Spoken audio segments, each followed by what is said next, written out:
Marriage is taken perhaps too seriously in this part of the world. That was Mitchell's view anyway, even when most of her age mates had left her behind.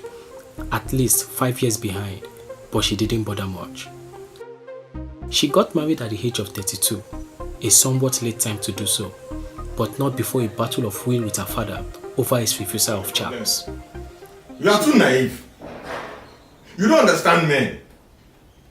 Especially this your Charles, and there's something sinister about him, something odd. You have not noticed it. Dad, I know him more than you know him. Look. Enough of this conversation. I don't want to hear any more of this. You go outside there and go and get yourself somebody befitting. Mommy, please hold on. Come. She believes Charles to be a caring and loving man, the kind most women would die for to have. In every sense of responsibility, he scores well.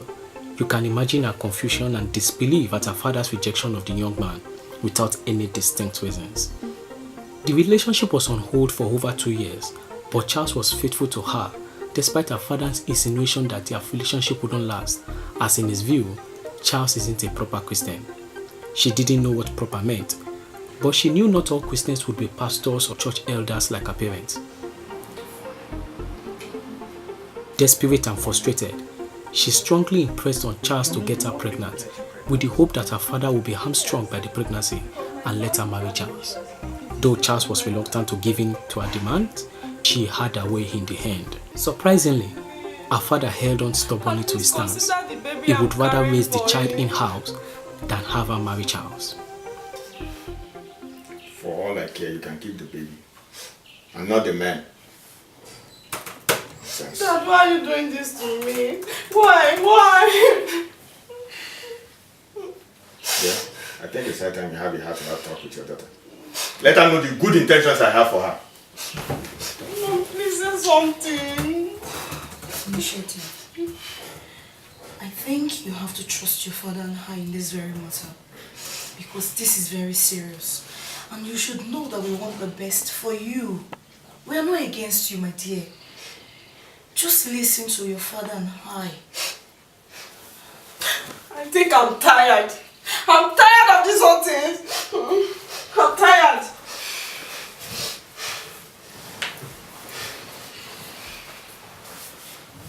My darling, you don't have to be.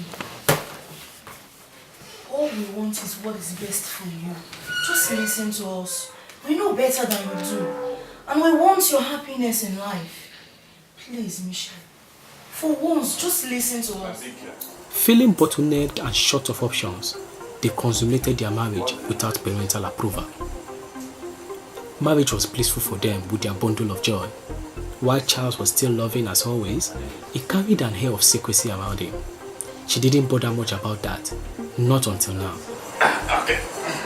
He had a medical scare less than a month ago and was hospitalized. She had to enter into his private room to get certain documents for his business that his colleagues urgently requested.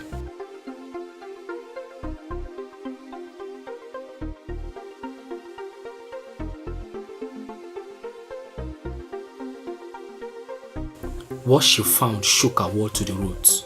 Huge sums of money and very strange articles. She couldn't tell if they were fetish materials or not, neither could she explain the source of the money.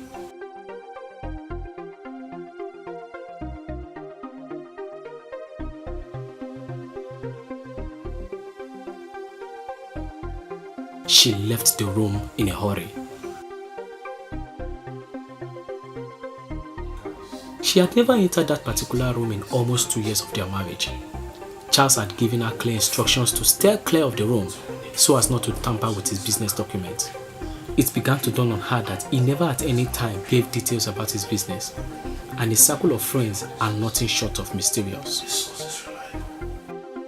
At Charles' return from the hospital, he demanded from Mitchell if she assessed the room or not. Of course she didn't. It has become obvious that Charles is not the shining knight that she thought he was. He is definitely hiding some secret, but what could they be?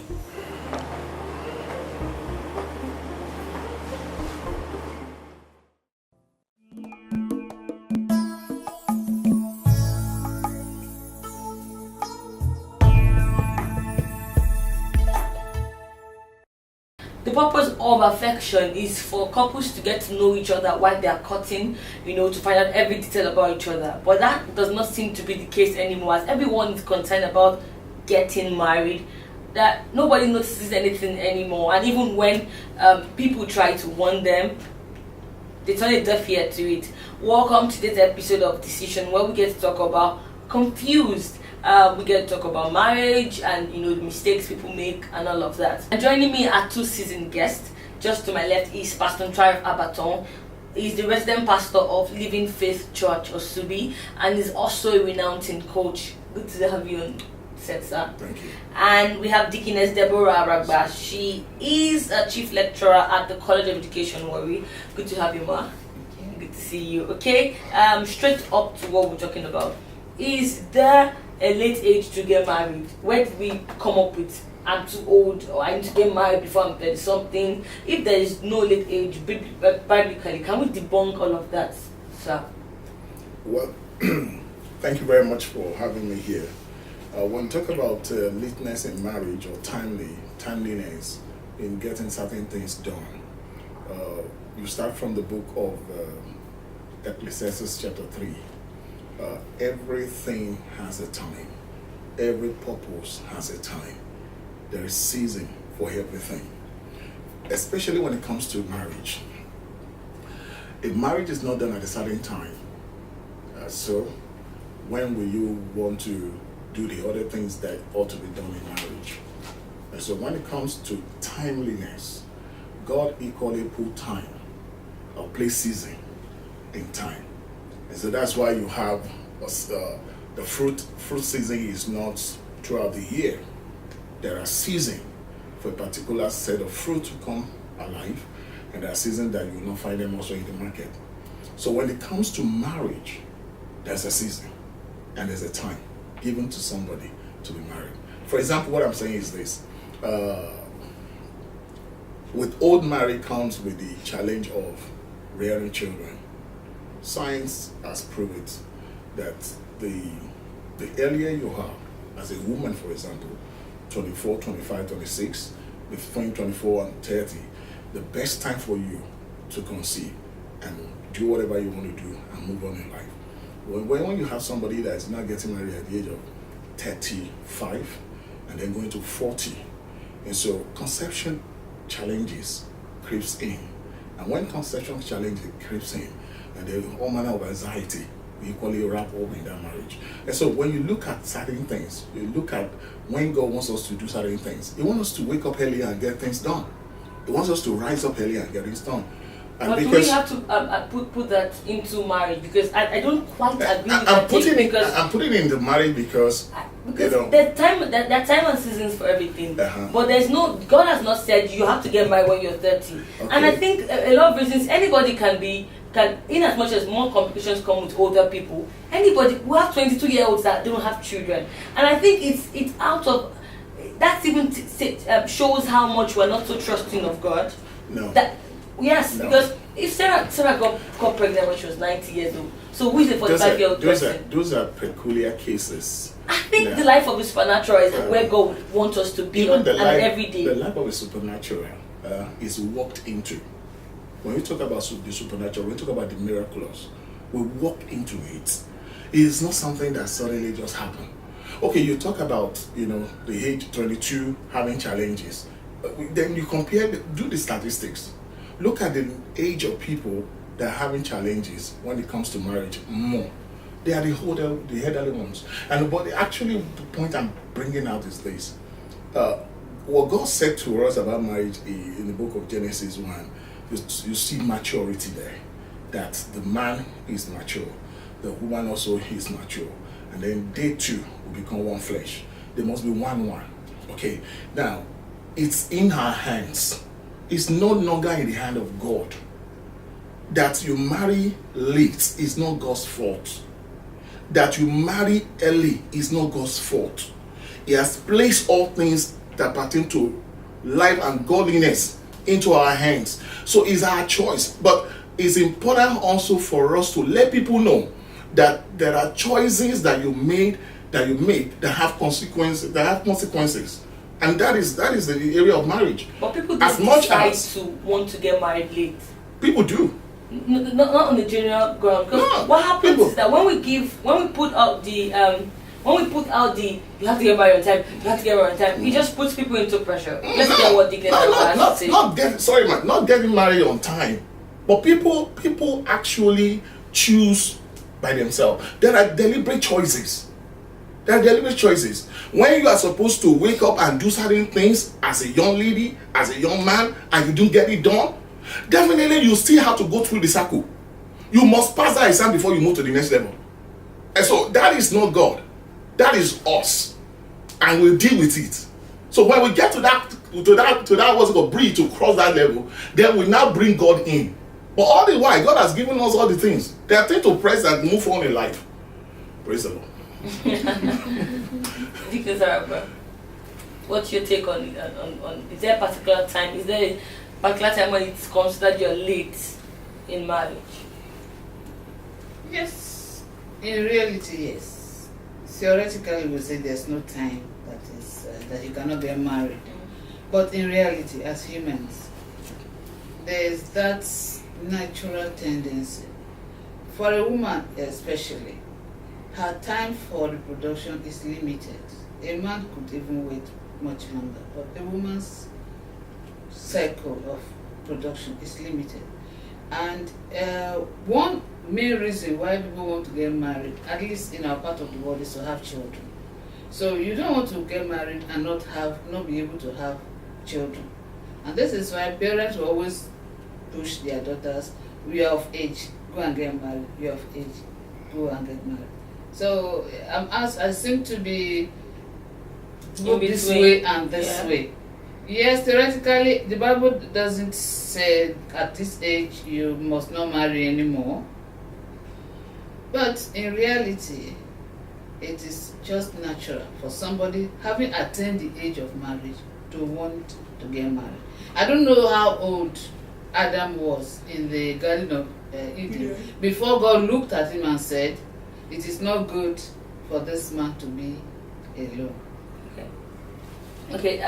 So how do we handle when a parent refuses the person who brings to them? I think this is almost like it happens almost all the time. You take someone to your parents and they're like, no, not this person. And we see that this same parents go ahead to change their mind. So what's the best way to handle it? Do we go into conflict with them? Do we run away and go and get married somewhere else? But what's the best way to handle it? Pastor Tryon. Now you see, thank God that we are talking, number one, we're addressing, this broadcast is addressing first and foremost Christian, and we're talking about covenant people before we now begin to look at the other people. Now, as a covenant person, the Bible is very clear on our relationship with our parents. Ephesians chapter 6, verse 1 to 3. It said, children, obey your parents in the Lord, for this is right. Honor your father and your mother, because it has a promise attached to it, being the first commandment, for your day to be long on earth and for you to do well.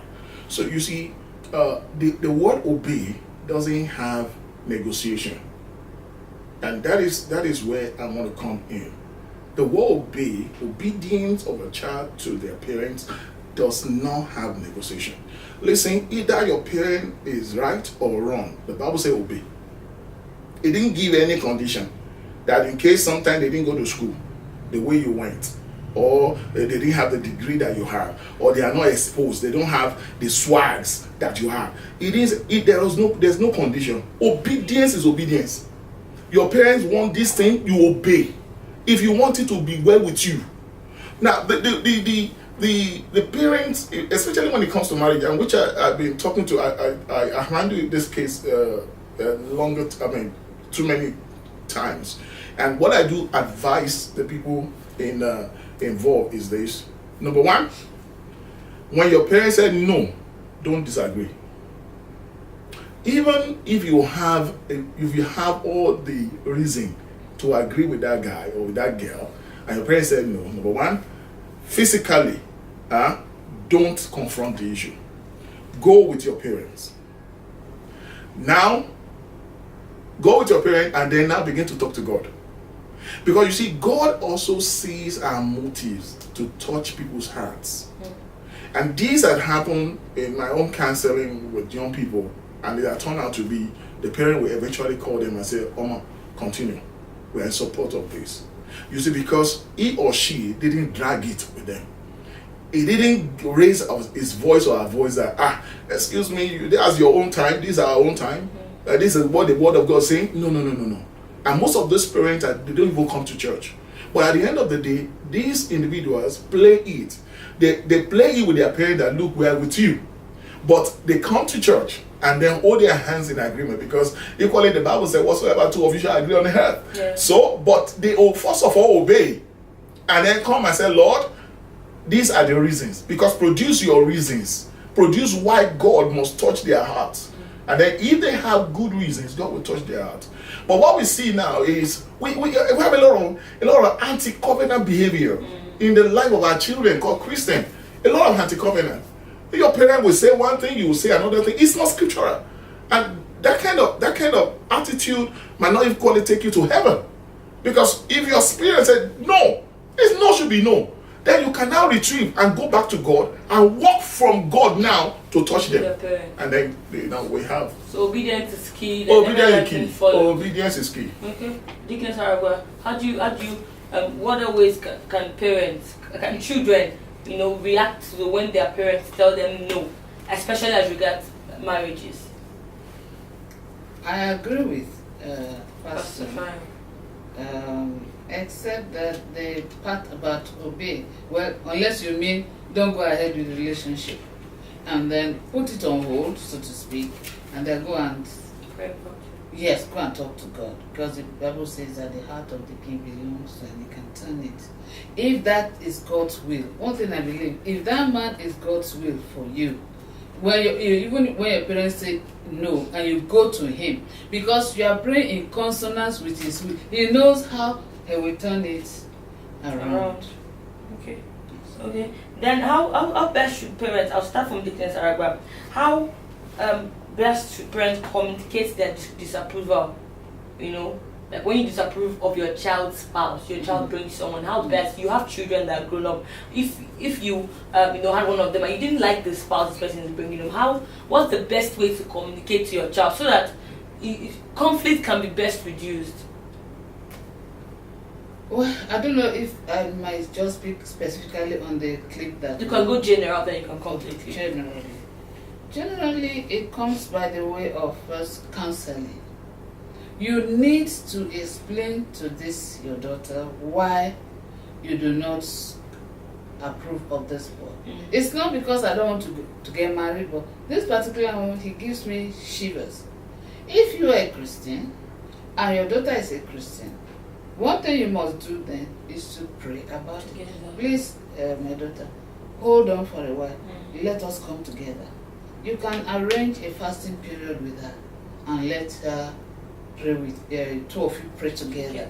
Yeah, I did that with one of my daughters. Not that I rejected the boy, but she came and said, "This is okay. You know how we do it." So we locked ourselves in and we prayed. After some time, I left. I said, "You pray," and she came and said, "No, for what?" So you need to pray. It's not enough to just shout like, "I don't like that boy. There's something about him I don't." So you put your daughter at on the defense, and she may not listen to you. The only thing she will hear in her mind is you said no, but the reason will not click. So you shouldn't start with the no. You should start with the reasons. For instance, this one, the father seemed to be rather harsh and not really communicating well with his daughter.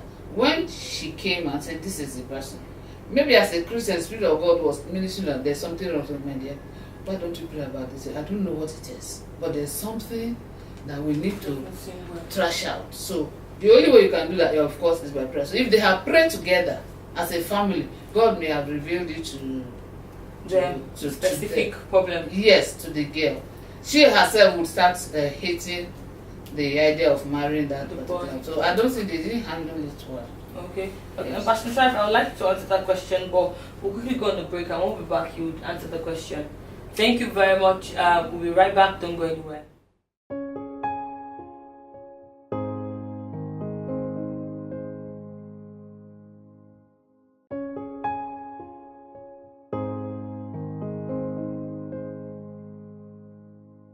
Welcome back to Decisions. We're still talking about confused. Before we go on, last week was the birthday of Dickiness Ara. She turned 60 and she doesn't even look it. Happy birthday, ma. Thank you. Yeah, happy birthday. You look 22. Oh. I mean, how's it been? How's the past 60 years been for you? Awesome. What was the one thing that you say you've learned from life so far? I'll put it another way. The best thing that has happened to me so far, and I'm sure for always, is to get this BA. Oh. BA. Oh, wow. Born. Okay. You heard it, guys. You heard it from her. That's the best thing that happened to her. Actually, a lot of us. All of us, in fact. Happy 60th birthday, ma. We hope to celebrate many, many more years with you. Happy birthday, ma. Happy birthday, ma. We have a short clip from the studio for her, so watch and be blessed. So even if a woman can be that useful Yes. in those days, don't talk about now. No, okay. So there's no problem. We always try to undermine the negative things that we see in the other person. You keep making excuses, it's going to be alright. It's going to be alright. Does it- But no Christian girl would want to fornicate. So the method she used is not Christian. And so whatever came out.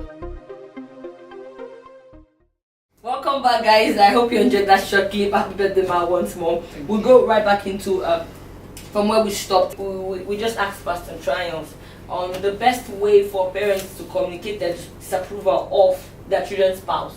So without causing conflict, the Naramba told us on communicate well, pray about it, tell them the reason before the answer. And so what else do you have to add to it? Yeah, thank you very much. Well, again, from my constituency, that is as a pastor, and then with the Word of God. Now, it's important for us to understand that when it comes to parent communicating with their children, it's not something that is based on a situation. Okay. Train up your child the way that it should go. As a father, as a mother, the talking and communicating with our children should have started a long time ago. And so, even at the point that my child is about to make a decision, he or she will be hearing my voice in their head. Whether you're there or That this not. is what would my dad do in this situation. So it goes a long way. But, a lot of parents, a lot of Christian parents we are too busy. There too many things are taking the time, and so the communication, the talking to their daughters, talking to their with their sons is getting shallower by the day. Well, in this situation, the best way would have been since that one was not there from one side, and now we are now in the situation now, Fire brigade. and then you need to quench the fire. Well, as Madam said, we pray about it. Definitely you have to use all method of getting to your daughter and to your son about this situation, and then prayerfully. Because one thing about prayer is this: when you pray about a situation or about somebody, before you take that case to that person, when you pray about that person and pray about that issue, you'll be surprised that by the time you take that case to that person, it will not meet with any restriction. So that is practical. And so let's bring it now to this situation. The dad should pray about the situation, as Madam said, and then now find a time to call the daughter or a son, and then it will be easy, because at that time you have broken the walls of hindrance. The stronghold is already been taken captive, because the Word of God said in the book of Luke chapter 13 that a strong man, he keeps his things there in peace. A stronger man must come to hold that strong man before you can have access to it. I think the parent need to now do that. And let's deal with the strong man. By the time you now call the baby or to your child to talk with him, it will be easier. Okay. And then also, please permit me. There was one thing that came to my mind a few months ago, and that is all our educated parents and not smart when it comes to all subject matters. For example, that your dad read engineering doesn't mean that he's very good in communicating mathematics. Yeah. And so you find that parents introduce their children to maths teacher that can help them deal with that situation.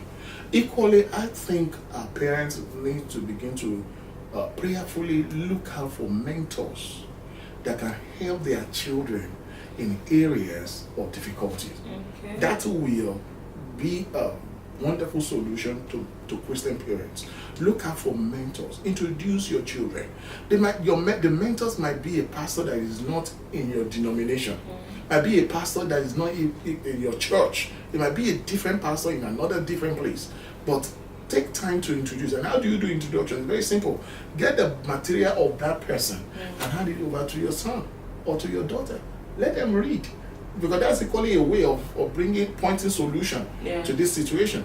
In case you are talking and the guy is heady and you are praying and he's still heady, then buy message. Get a message of where that kind of situation has been dealt with, where somebody had a testimony, and give it to him and give it to her. Let them go and study it. They'll be the one to come back and tell you that, well, we could pick from what is happening here. And then they move to the next level. Okay. Thank you. Well, with my introduction, I was saying, I think it was my pastor that was saying last week, on how the whole idea of affection during courtship is to, because I have feelings for you, I want to be with you more. And that the reason behind that is because God would have us know each other during this time. But it's actually not really the case anymore. People have affection for themselves, and the affection that pushed into sexual desires, into just planning for a marriage, and it's just hyper, and then they don't get to know anything about themselves. How can people streamline their affections more